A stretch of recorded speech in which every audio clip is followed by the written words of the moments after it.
The global electric vehicle market may have just experienced its most critical structural shift this quarter. While retail traders focused on headline margin contraction, institutional capital quietly repositioned into the world's most aggressive automotive ecosystems. June delivery figures from BYD and Xiaomi didn't just beat estimates. They triggered an aggressive surge in trading volume and share price appreciation.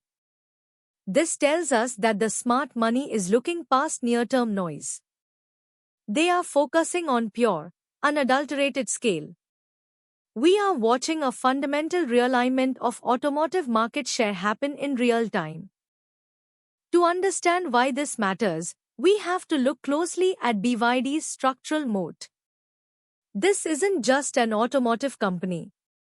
It's a vertically integrated battery manufacturer that happens to build vehicles. By controlling their entire battery supply chain, BYD bypasses the margin traps that crush traditional automakers. They own their lithium mines, their battery factories, and their semiconductor design houses. This vertical integration provides them with an unmatched cost shield. It lets them adjust pricing dynamically without destroying their bottom line. That's why they can survive a brutal price war. Now look at how the broader sector is reacting to the entrance of Xiaomi.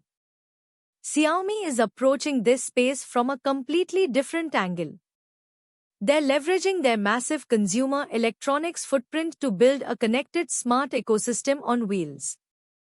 Their operating system connects your phone, your home, and your vehicle seamlessly.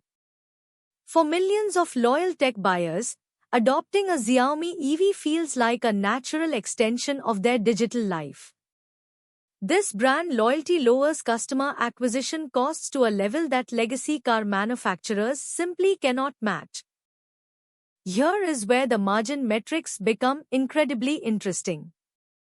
The June delivery reports showed that BYD handed over more than 340,000 passenger vehicles in a single month.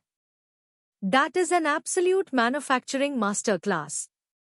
At the same time, Xiaomi's high-tech factory pushed out over 10,000 of its new SU7 sedans. It did this in its very first full quarter of scaled production. These aren't just vanity metrics. These numbers represent real operating leverage.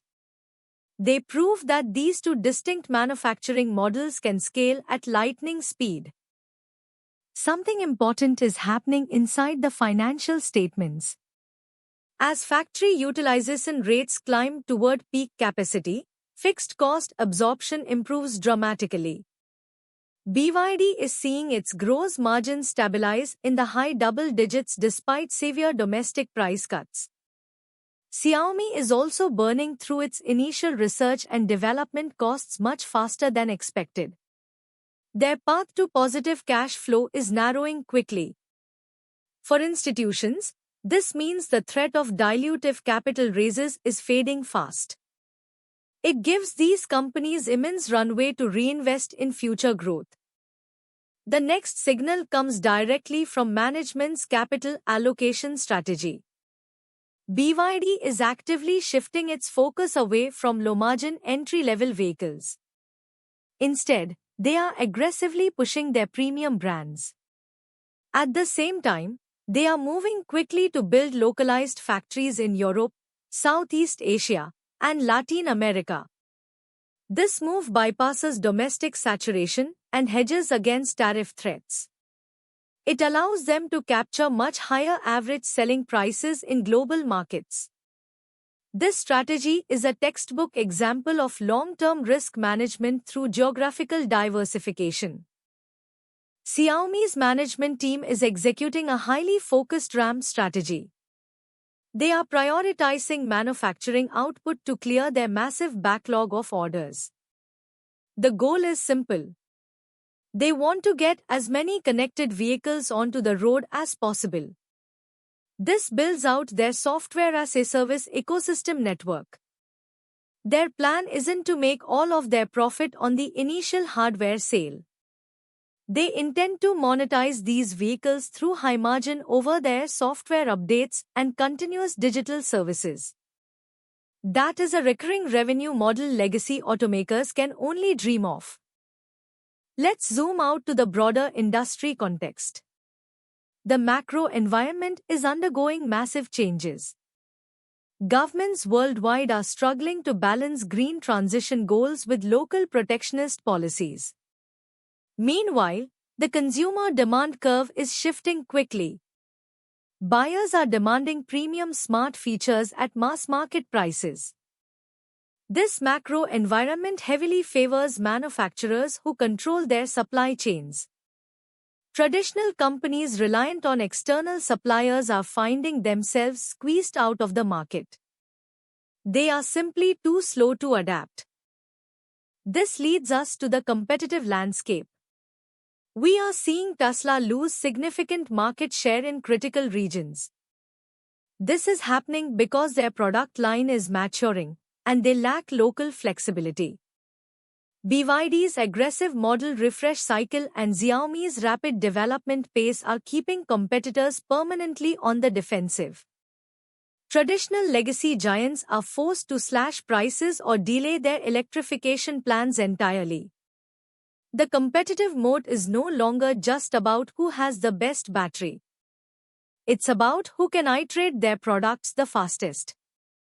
But that is only part of the story.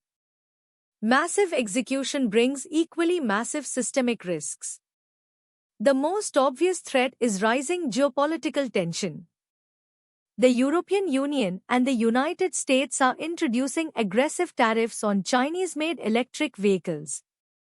This regulatory wall could limit export margins and force unexpected capital expenditures for local factories. If these companies cannot build fast enough inside tariff walls, their high-margin growth stories could face near-term pressure. Institutional investors must watch these regulatory developments closely. The next risk is the brutal domestic price war. It is occurring right in their home market. As more tech companies enter the automotive space, price compression could hurt margins across the board. Xiaomi is currently operating their EV division at a loss to gain market share. If they can't achieve massive scale quickly, it could drag on their highly profitable core smartphone business. This is a high-stakes, capital-intensive race. Any misstep in product positioning could lead to write-downs that damage investor sentiment. The market appears to be pricing in a rapid valuation reassessment for this entire space. Traditional automotive valuation multiples are no longer appropriate for these integrated technology platforms. Investors are starting to value BYD as an industrial giant. They are treating Xiaomi as an ecosystem platform company. As forward earnings visibility improves over the next 2 years, we expect to see a clear divergence in valuation. Companies with strong balance sheets and vertical control will command a premium over those struggling to adapt. That leads us to a larger question regarding terminal risk and the long-term investment thesis. Over a multi-year horizon, these companies aren't just selling cars. They are securing critical nodes in the global energy transition. The true value lies in their ability to scale energy storage systems, autonomous driving networks, and connected smart home technology. This structural momentum is backed by secular trends that transcend short-term economic cycles. It is a long-term play on a fully connected, electrified world. Let's summarize our tactical outlook. Both BYD and Xiaomi are on our breakout watch list. They have demonstrated strong relative strength and volume-backed consolidation. They are showing real operational resilience in a challenging macro environment. However, if tariff structures tighten faster than localized production can scale, we would consider a temporary trim consideration to manage risk. For now, the structural momentum remains firmly intact. The data shows that the transition from legacy automotive to smart mobility is accelerating rapidly. The shift in global manufacturing leadership is no longer a future projection. It is happening right now in front of our eyes. Understanding these structural changes is crucial for navigating the modern market. If you want to stay ahead of these institutional trends with rigorous, data-driven analysis, make sure to subscribe to the channel and turn on notifications. Let us know in the comments below how you are positioning your portfolio for this global automotive transition. We will see you in the next analysis.